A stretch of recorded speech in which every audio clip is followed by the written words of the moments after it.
Lovely to see everybody. And we're continuing our beginning of Lojong.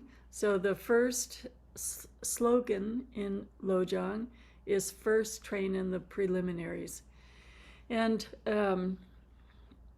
last week we talked about precious human life. So just reflecting again, at this moment we have the conditions to practice. Every time we turn on the news, we see people all over the world who are in dire circumstances, who are unable to explore their minds, unable to do anything but what is needed for survival. So we have these excellent conditions. And the next quality of impermanence is investigating how fleeting this opportunity is. For instance, the great teaching of COVID, we had conditions to travel to see teachers in person. We had plans for our life. We had constructed a future, and then it evaporated. All the security of our future planning just gone overnight. Then just as things were seeming to become more stable, our minds started planning the future again, gone overnight. So this sense of being in touch with impermanence over and over again means that we can use every second that we have, as opposed to waiting for that perfect quiet time, rather to make use of this life as it arises, in whatever form it arises, as our practice path. I was sitting with Khandro Rinpoche, and she put it so bluntly. It was just so funny. She said, I'm looking around and I see all of you, and you're getting a little gray. And I've been coming here a long time, many years I've been coming to the States.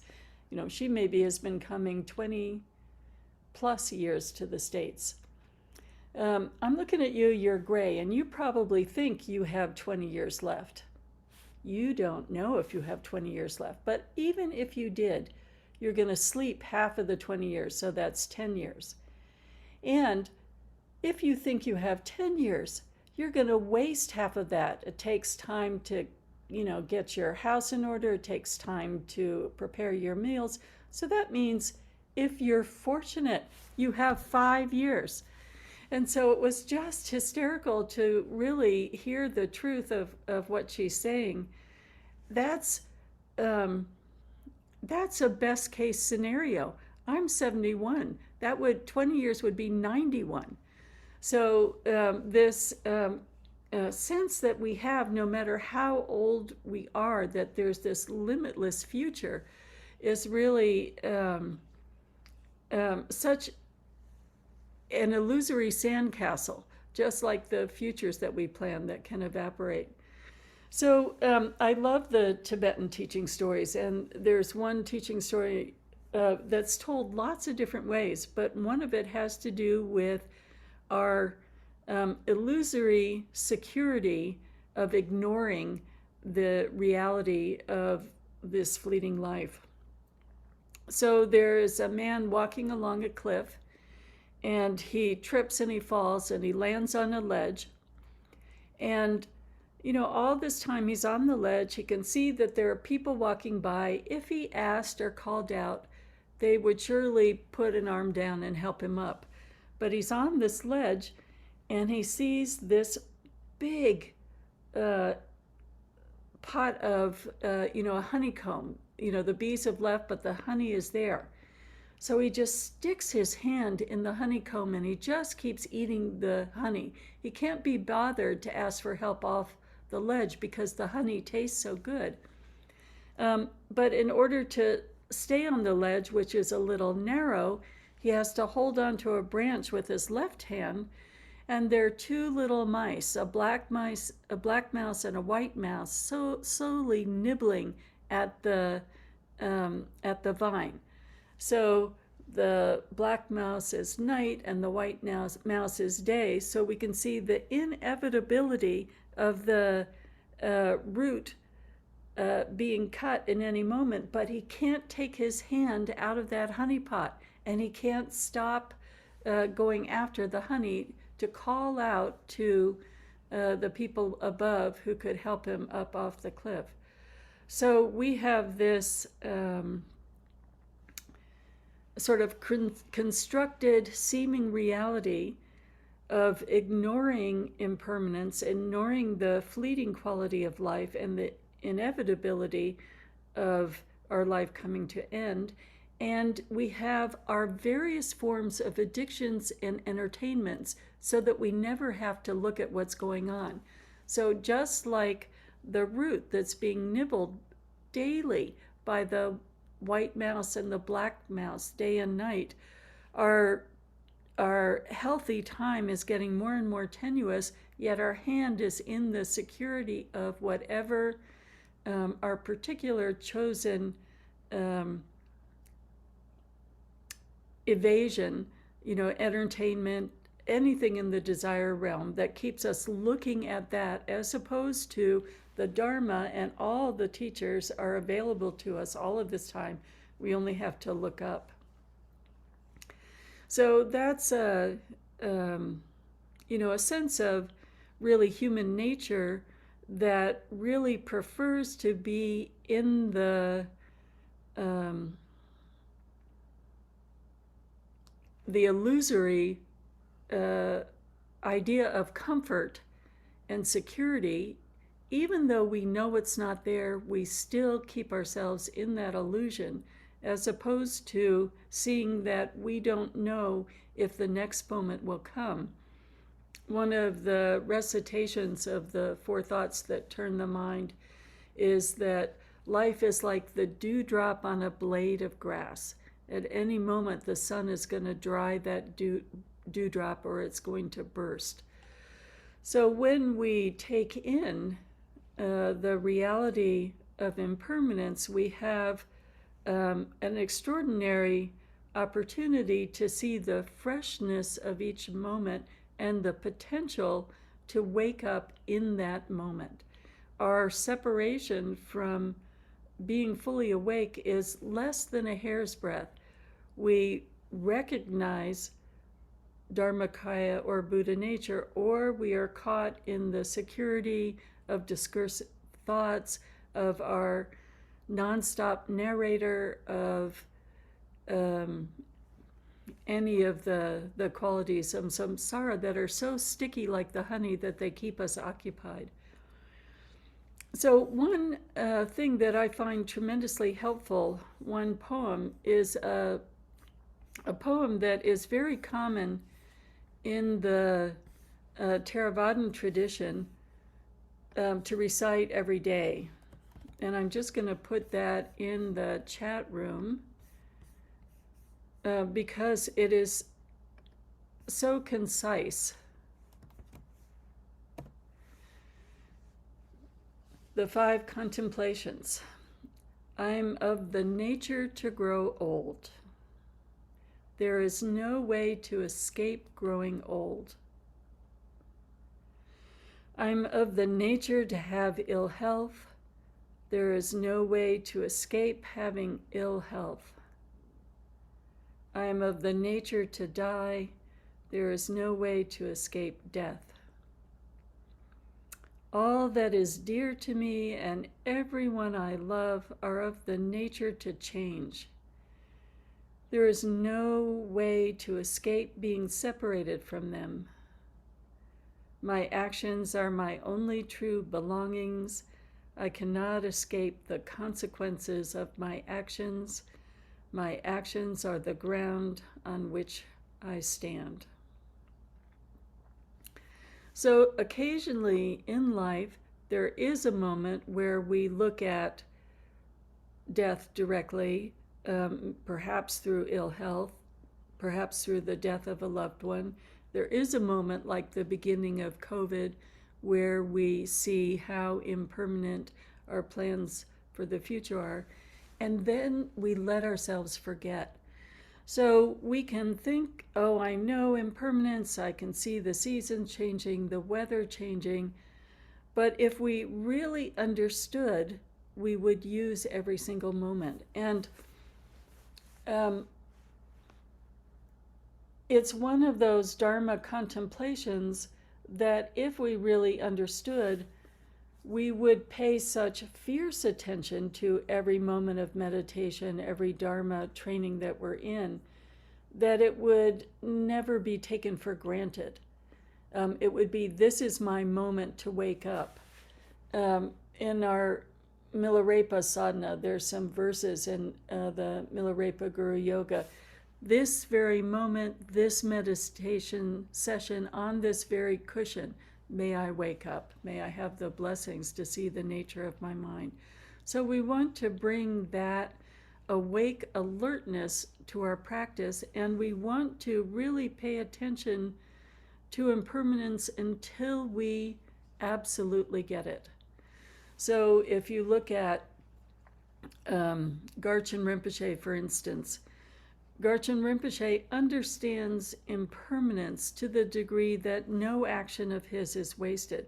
When he's sitting on the meditation cushion and when he's teaching, he's also spinning the prayer wheel.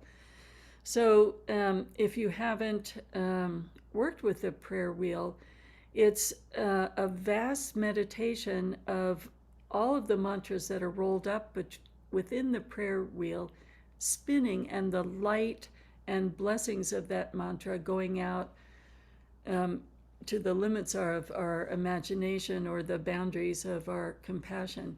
And then if you're ever in a more informal session with him where he's sitting around a table answering questions or preparing for a meal, he always has a little ember going and a little bowl of cedar next to him, cedar and juniper. So he's continuously putting a pinch on that cedar and has a continuous smoke offering going. So he is at the moment listening if there's a question directly to him, and any second that is in between, sending out vast offerings, sending out prayers and visualizing offerings, sending out blessings. And then he's teaching moment to moment to moment without even a wasted breath, a moment of breath. So that's the degree to which we can be paying attention to this precious human life. So I want to invite you to contemplate that today, to really take hold of a way for you to access impermanence right now. Where are you seeing impermanence? How are you understanding it? How are you making it present? It's always accessible in our breath. We just finished a retreat this morning, and one of the practitioners was talking about how she finds a sense of impermanence in the breath coming in and going out, that you can't hold on to your breath. You can't hold on to an exhalation. You can't hold on to an inhalation. So she sees the momentariness of her experience, of her vitality, just in every breath. So that is a good place to start, and then allow yourself to really start penetrating your experience today in all the ways you see impermanence. So we're going to work with this for just maybe 10 minutes. And I was corresponding with our friend Carol Bailey, and she was talking about, in the context of preparing for a 3-year retreat, I think she may have spent a week contemplating impermanence, and then in the 3-year retreat, maybe a month contemplating impermanence. So it's not a 10-minute meditation. It's a constant, sustained meditation, so that when Khandro Rinpoche comes back again, we can ask important questions because we've really practiced what she's taught. We haven't wasted half of the 2 or 3 years that COVID has stopped her travel by dwelling in our secure escapes. So let's take some time this morning to really explore the concept of impermanence. And we'll take 10 minutes this morning for that contemplation.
So I want to invite you to share what you're learning, what you're seeing, what came through in terms of a way to access impermanence or an insight about impermanence.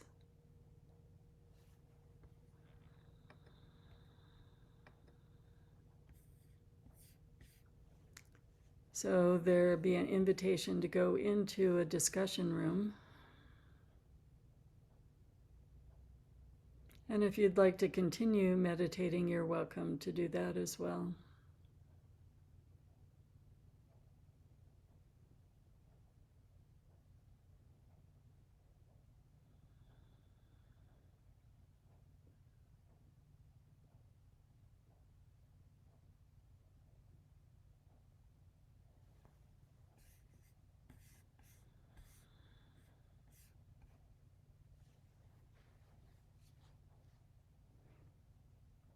And Jeff, if you'd like to just join in continuing to meditate, we can just keep that going.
So I'm going to close the Facebook. So our group discussion has privacy. Bodhicitta, excellent and precious mind.